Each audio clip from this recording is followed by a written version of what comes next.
if this were 20 years ago when I was a devout Christian calling into an atheist show, the power outage that cut my call here, I would have thought that was a sign from God that I needed to turn away from and talking to an atheist. But I now know it's just my crappy phone company and their bad phone line.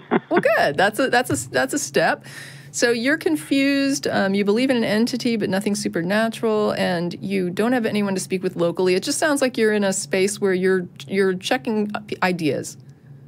Yeah, and I know there's not a lot of time left in the show, so it's okay. I'll be kind of brief. I've had about a 45 to 50 year, more 50 or 55 year spiritual journey, and it started out in a home where we just accepted the belief in God and the Bible, although we didn't go to church.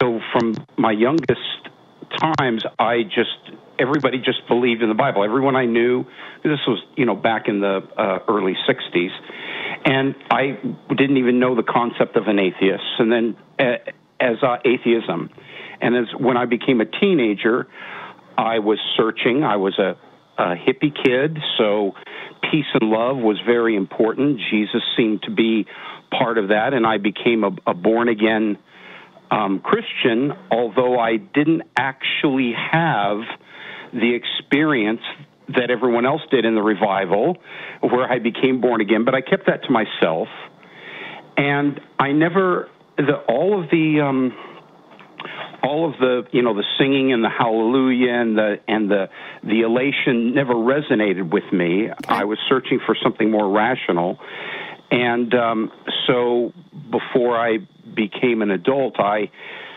became a joiner to the Jehovah's Witness faith. Oh, wow. And because of some literature they presented seemed very rational, and I went to their church, and it was very calm and rational. And this was, of course, pre-internet days, and you could get no information about the group. And I remained as a very devout member of their group for probably almost 30 years, raising a family in there, until a horrible situation in my life led me to abandon that group. And even though I had a very bad experience within the group, including preparation for suicide about halfway through my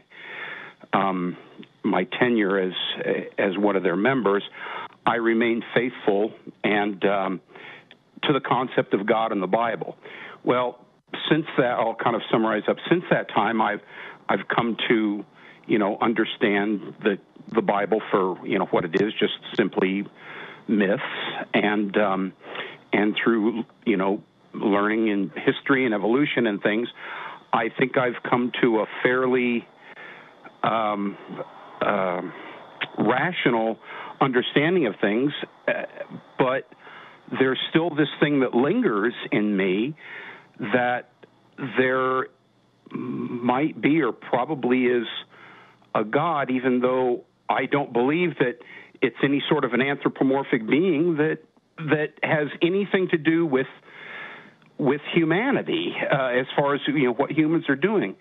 So I guess my question is, how do I move forward? I think maybe this is a socialization or a cultural thing. How do I move forward and kind of get past that and shake that belief, if my question makes sense? Do you have something to say? Yeah, I think it's just you're going through a process of figuring out what makes sense and discarding the stuff that doesn't. And I'm not surprised. It's a pretty common experience that you want to hang on to a little bit of something as you go through that. And I think in time, as you examine things, you may give that up as well if it doesn't serve you in what you're examining. So as far as process, I think just do more of what you've been doing the last, I don't recall now how many years this process has been going on. Since you've been investigating. About 5 years. Yeah. 5 years. Is when I've been trying to become educated about the world and theology and history and evolution, and that's what's really helped me. I never had any higher education when I was younger, and so your basic high school education from the 60s and 70s doesn't really prepare you for any deep thinking. Sure. And I would just say, examine what it is that still makes you think that there's something out there in whatever form you currently understand it to be, and just test that. Does that make sense? What would it mean? Yeah. What would it mean if there wasn't? Well, I guess that's the part that I'm kind of drawn to is the way you're describing. Let's just for now call it God, right? How you're describing this thing. Because John is saying, what makes you think that it's out there, right? Like he's not asking, but he's saying that might be something to examine. What makes you think that it's out there? And I'm looking at it like, I don't even know what you think is out there, right? Because what you've described is a thing without will or personality or any kind of discernment, any sort of personage, and it has absolutely nothing to do with human existence. And so... Yeah, and you summarized that well, because I don't believe there's an afterlife. I don't believe we have a spirit or a soul. I think that when we die, that's the end of things. Right, but I'm saying John is kind of asking the question, what makes you believe in this thing? And I'm asking the question, is it a thing? No, but yeah, is it even a thing? Is what you're describing a thing? Is it anything? Because what it sounds like is you're describing nothing. What is the difference between a universe that includes a non-personal thing that has no effect on anything and a universe with no God? Okay, that's a really good way to that's a good way to think about it.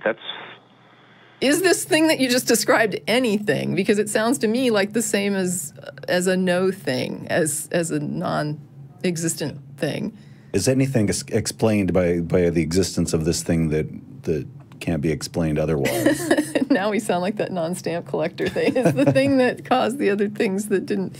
Yeah, I don't even know that what you're describing would be exist in some way existing, like that it would be a description of an existent item. Kind of like, what is it that would make that even a thing, or a thing that you would call God? Right. Yeah, because it's almost like saying, I still think there's a God, but I think it's sort of invisible and it doesn't really have any kind of thoughts or personality, and it has no manifestations, and it really doesn't take up space, and it's not necessarily bound by time, and at a certain point it's like, does it have any attributes that would make it quantifiable, that would make it be part of the category of existent? Because if not, I think you're already at a point where it doesn't exist in your head. That, the way you just put that is very helpful, because if something is a thing, it has to have attributes. Right, and you're describing non-attributes. You're saying it's not this, it's not this, exactly. It's not this. And if it's not everything, and there isn't anything that it is, right? I mean, isn't that what existence, quote, is that you are in some way, and you're describing a thing that's not in many ways, but you haven't said why it is, or what it is, or how it is.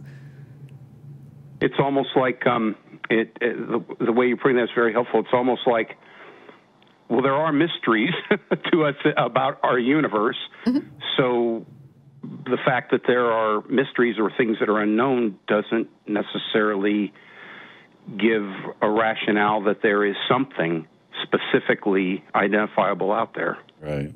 Yeah. Well, that's actually very helpful. I have a lot of friends that are all of my friends are all spiritual. They are not. Most of them aren't Christian, and this is a very difficult topic to talk about. It's something that I haven't ever had a chance to bounce an idea off someone. So I really appreciate you listening to my question, and you've actually been very helpful. I do appreciate that. Oh, great. Well, thank you for your call, Jacob. Okay, thanks. Okay, Bye-bye. Bye.